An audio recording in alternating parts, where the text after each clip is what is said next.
भारत और ब्रिटेन के रिश्तों में बीते कुछ समय से तनाव देखने को मिल रहा है। पहले एस जयशंकर ने ब्रिटेन को खरी खरी सुनाई, फिर भारत ने ब्रिटिश राजनयिकों की विशेष सुविधाएं बंद कर दी और अब भारत ने ब्रिटेन को एक और बड़ा झटका दे दिया है। भारत जीसीएपी प्रोजेक्ट से बाहर हो चुका है। ब्रिटेन, जापान और इटली मिलकर ग्लोबल कॉम्बैट एयर प्रोग्राम पर काम कर रहे थे, जिसका लक्ष्य 2035 तक एक छठी जनरेशन फाइटर जेट टेम्पेस्ट बनाना था। लेकिन भारत ने अब खुद को इस प्रोजेक्ट से बाहर कर लिया है, जिससे ब्रिटेन को बड़ा झटका लगा है।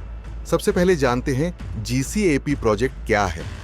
दरअसल जीसीसेपी यानी ग्लोबल कॉम्बैट एयर प्रोग्राम, जो कि ब्रिटेन, जापान और इटली का संयुक्त फाइटर जेट डेवलपमेंट प्रोजेक्ट, इसका मकसद 2035 तक एक हाईटेक छठी पीढ़ी का फाइटर जेट बनाना है, जिसे टेम्पेस्ट जेट कहा जा रहा है।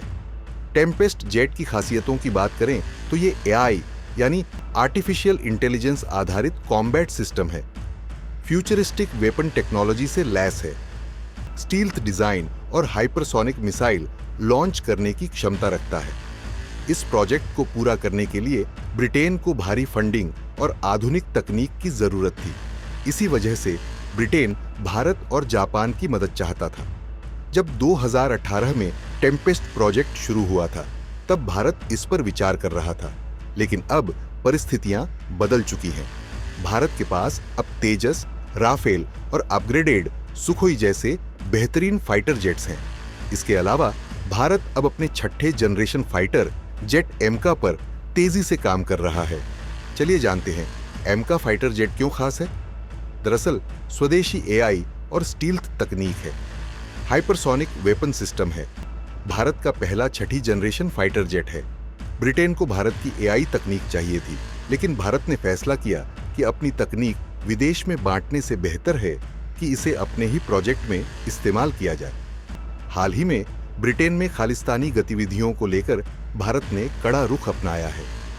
खालिस्तानी समर्थकों ने ब्रिटेन में भारतीय दूतावास पर हमला किया था, जिसके बाद भारत ने ब्रिटेन को कड़ी चेतावनी दी थी।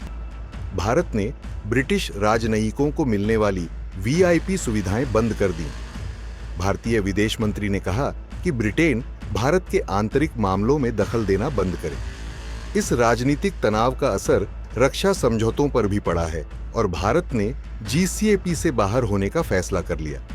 भारत अब चाहता है कि उसका पैसा विदेशी प्रोजेक्ट्स में खर्च होने की बजाय स्वदेशी रक्षा उद्योग को मजबूत करने में लगे।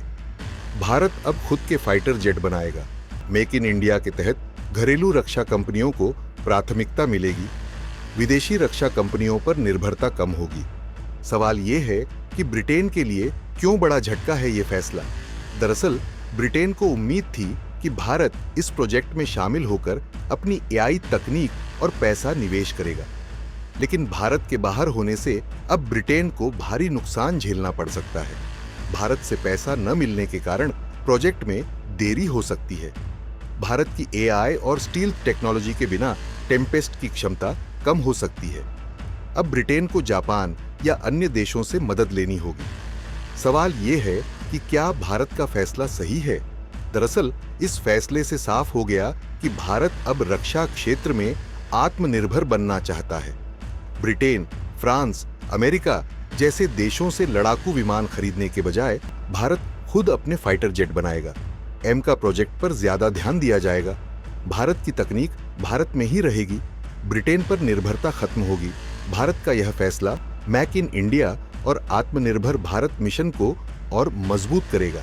खैर, भारत अब किसी भी विदेशी दबाव में आकर रक्षा समझौतों में शामिल नहीं होगा।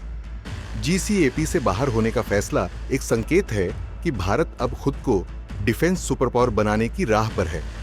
आपका क्या कहना है? क्या भारत ने सही किया जीसीएपी से बाहर होकर? हाँ या ना में कमेंट करके जरूर बताएं।